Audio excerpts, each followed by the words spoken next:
Hi welcome to రేషునగి official. మేమైతే ఈరోజు సొరకాయతో ఒక కొత్త రెసిపీ అయితే ట్రై చేసాము. సొరకాయ గారెలు. ఎప్పుడు సొరకాయ కర్రీ ఏం చేస్తామని అయితే ఇట్లా ట్రై చేసాము.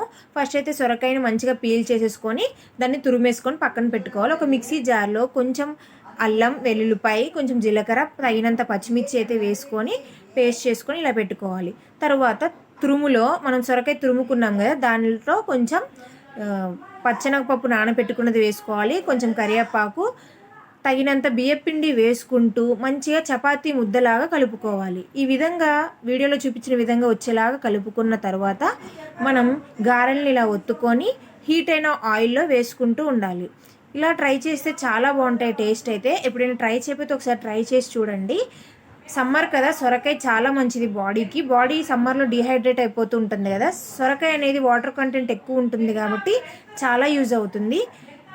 ట్రై చేసి చూడండి ఒకసారి, చాలా బాగుంటుంది. ఇగో ఈ విధంగా అయితే ఫ్రై అయిన తర్వాత పక్కకు తీసేసుకోవాలి. మేమైతే టేస్ట్ చూసాం, చాలా బాగుంది. Thank you for watching.